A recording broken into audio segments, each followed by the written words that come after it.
Magbabalik po si Papa Chin. Magluluto po tayo ngayon ng tokwa at baboy.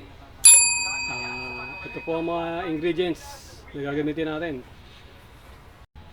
Mga katrip, ito po ang ating mga sangkap o ingredients sa English. Patok ng baboy, nilaga lang po natin siya. Tokwa, asin, siling haba at labuyo, lamansi, sibuyas, dahon ng sibuyas, sukal, paminta, toyo, at suka. Hindi ko pa po nahihiwa ang tokwa at baboy. Babalik po ako ulit para hiwain sila. Ano po, nahiwa na po natin yung leg ng baboy. Itong tokwa. Set aside po muna natin siya. Gagawin naman po natin ang kanyang sauce. Gagawa po ng sauce. Nahin natin ang suka. Okay. Kulangin po ito. Pagdagan po natin ng konti. Yan. Sunod po natin ang toyo. Paglalagay po ng toyo, tantyahin nyo lang yung kulay. Huwag nyo masyadong damihan na parang adobo. Dahil hindi adobo lulutuin nyo. Tingnan nyo lang yung texture. Kung okay na sa inyo yung pagkakakulay ng toyo, okay na po yun. Ito natin yung katas ng kalamansi. Ito po natin. Yun. Masarap to. And paminta. Try na lang po natin yung paminta. Okay.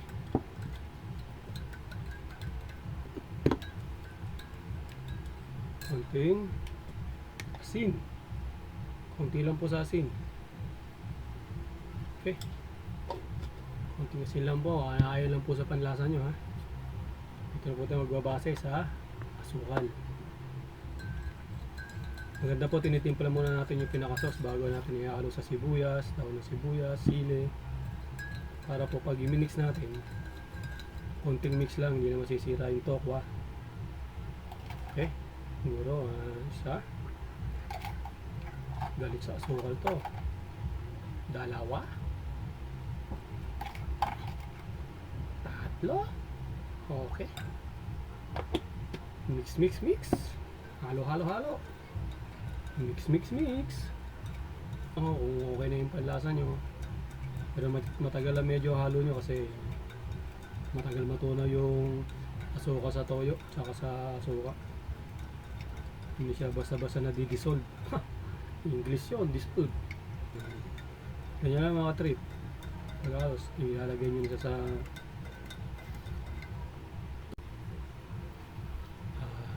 ito po.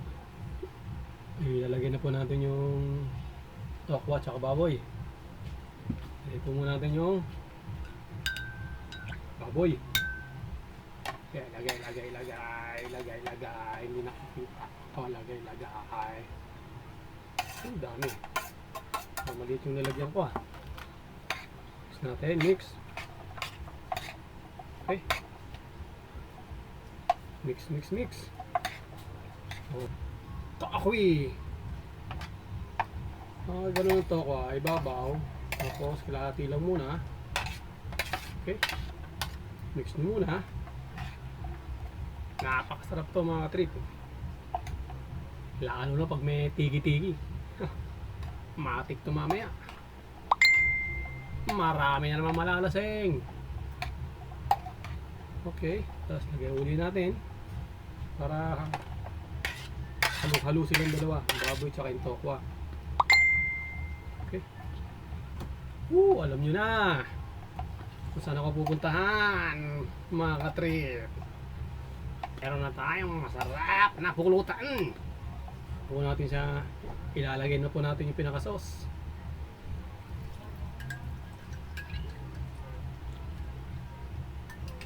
Mix po siya kapag ganitong nilaga yung baboy. Hindi po siya yung katulad ng kukuha na pinirito yung baboy, separate yung suka. Sa ganitong style, lagay yung baboy. Yan, mix. Magkasama sila para may sabaw.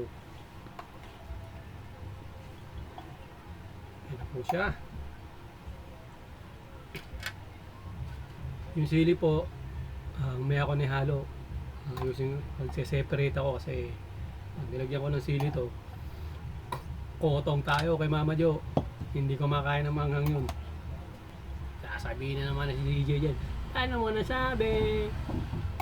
At syempre po, hindi matatapos ang vlog na to, mga katrip, kung hindi natin papatikim kay Mama Jo ang ating luto. Tingnan mo, Mama Jo. Grabe naman subo yan. Ano masasabi mo? Sarap. Uwe. The best. Uwe. The best ka talaga. Oh. Chef Chin. Panis. Ito na po ang finished product, mga katrip. Ito po. Hindi po siya maanghang. Hiniwalay po natin ang maanghang. Alam niyo na, pag may maanghang, may balak. Parang alak lang yan. Pag may alak, may balak. Okay, salamat po sa inyong panonood. Sa mga lasinggero dyan, this is an easy way para magkapulutan. Napakadaling gawin. Ano pa ang dapat yung gawin? Gumawa na rin kayo. Salamat.